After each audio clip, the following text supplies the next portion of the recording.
Bonjour à tous, nous sommes le jeudi 21 octobre. Réveillez-vous, c'est Lina avec vous et nous fêtons aujourd'hui la Sainte Céline. Mais qui était Céline, me direz-vous? Alors, Céline était la mère de Saint Rémy de Reims. C'est une histoire qui nous ramène au 5e siècle. Elle avait épousé très jeune Émile, le comte de Laon, et elle lui portait une grande affection. Et par son caractère aimable et modeste, ils vécurent dans une grande union de cœur et de foi chrétienne. C'est chouette, non? Ils prirent grand soin de l'éducation de leurs enfants, qui devinrent tous trois prêtres. Le dernier nous est le plus connu, Rémy, qui est né sur le tard, et dont ils donnèrent le soin au clerc de l'église Sainte-Marie de Laon. Il devint Saint Rémy, l'archevêque de Reims. Voilà, donc bonne fête aux Céline et joyeux anniversaire à tous ceux qui sont nés un 21 octobre.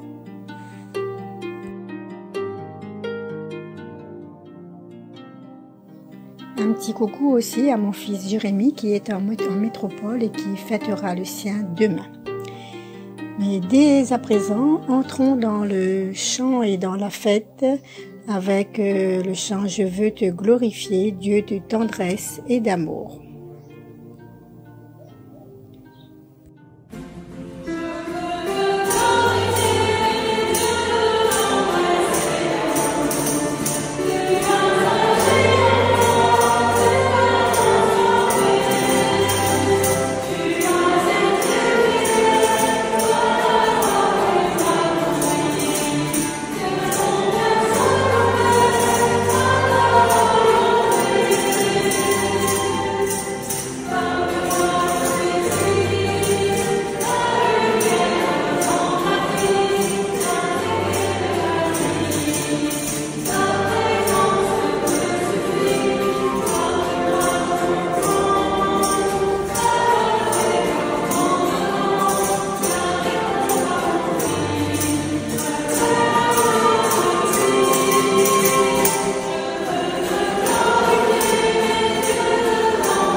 Première lecture de Saint Paul apôtre aux Romains, chapitre 6, versets 19 à 23. Frères, J'emploie un langage humain adapté à votre faiblesse. Vous aviez mis les membres de votre corps au service de l'impureté et du désordre, ce qui mène au désordre. De la même manière, mettez-les à présent au service de la justice, ce qui mène à la sainteté. Quand vous étiez esclave du péché, vous étiez libre par rapport aux exigences de la justice. Qu'avez-vous récolté alors? À commettre des actes dont vous avez honte maintenant. En effet, ces actes-là aboutissent à la mort. Mais maintenant que vous avez été libérés du péché et que vous êtes devenus les esclaves de Dieu, vous récoltez ce qui mène à la sainteté, et cela aboutit à la vie éternelle. Car le salaire du péché, c'est la mort. Mais le don gratuit de Dieu, c'est la vie éternelle dans le Christ Jésus notre Seigneur. Parole du Seigneur. Nous rendons grâce à Dieu.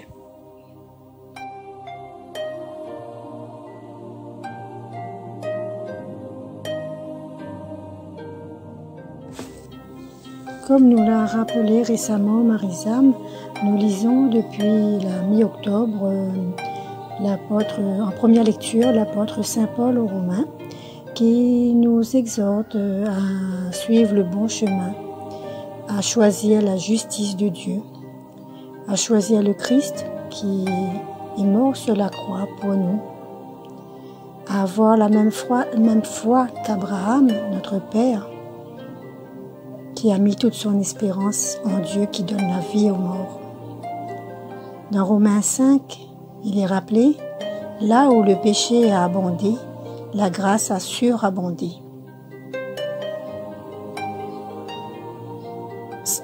Saint Paul nous demande de devenir des esclaves de Dieu, des esclaves de la justice de Dieu.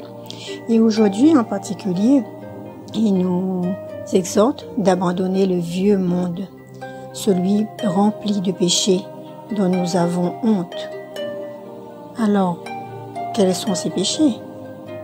Lorsque nous avons été dans la colère, dans l'avarice, lorsque nous avons été orgueilleux, gourmands, lorsqu'on a eu de l'envie, de la paresse, dans la luxure, etc.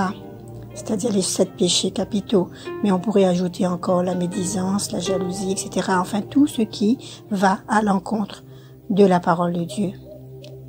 Et il nous demande plutôt de choisir la sagesse, les 7 dons de l'Esprit Saint, la crainte de Dieu, la piété, l'intelligence, la force, la sagesse, le conseil et la science.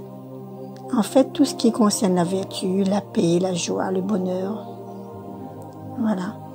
Et avec le groupe Jésus et mon guide en particulier, laissons-nous encore porter par la prière sous l'action de l'Esprit Saint.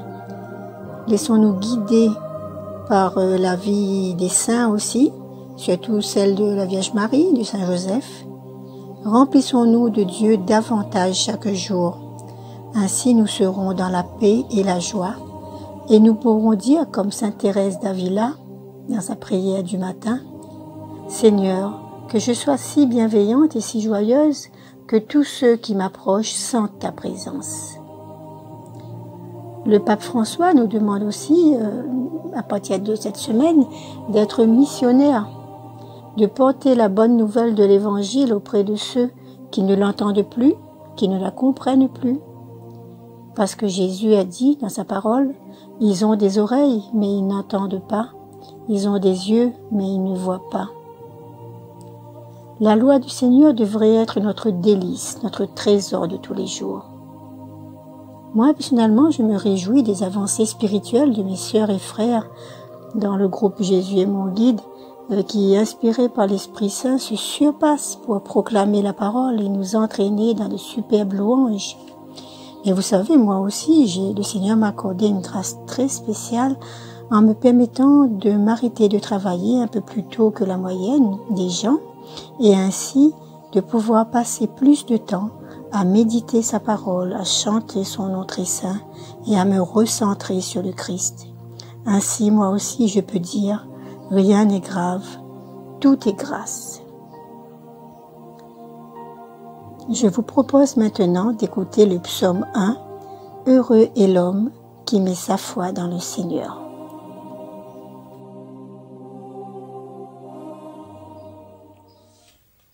Heureux est l'homme qui met sa foi dans le Seigneur.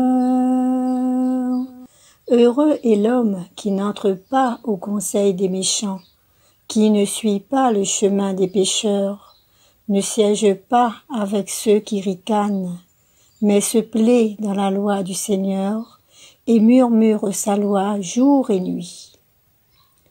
Heureux est l'homme qui met sa foi dans le Seigneur. Il est comme un arbre planté près d'un ruisseau, qui donne du fruit en son temps, et jamais son feuillage ne meurt. Tout ce qu'il entreprend réussira. Heureux est l'homme qui met sa foi dans le Seigneur. Tel n'est pas le sort des méchants. Ils sont comme la paille, balayés par le vent. Le Seigneur connaît le chemin des justes, mais le chemin des méchants se perdra. Heureux est l'homme qui met sa foi dans le Seigneur. Chantez avec moi. Heureux est l'homme qui met sa foi dans le Seigneur. Voilà, nous allons vers la fin. Je vous remercie de votre écoute. Merci d'avoir passé ce petit moment avec moi, d'avoir prié, chanté avec moi pour la gloire de Dieu. Et en guise de finale, de revoir, en espérant vous retrouver très bientôt, je vous propose la prière du matin de Sainte Thérèse d'Avila, que j'affectionne particulièrement en ce moment, suivie d'un chant en hommage à notre Maman du Ciel, la Vierge Marie. Bonne journée à tous. Seigneur, dans le silence de ce jour naissant, je viens te demander la paix, la sagesse et la force. Je veux regarder aujourd'hui le monde avec des yeux remplis d'amour, être patiente, compréhensive et douce, voir au-delà des apparences, tes enfants comme tu les vois toi-même, et ainsi ne voir que le bien en chacun d'eux. Ferme mes oreilles à toute calomnie, garde ma langue de toute malveillance, que seules les paroles qui bénissent demeurent dans mon esprit, que je sois si bienveillante et si joyeuse que tous ceux qui m'approchent sentent ta présence. Ô Seigneur, revêt-moi de ta beauté et qu'au long de ce jour, je te révèle.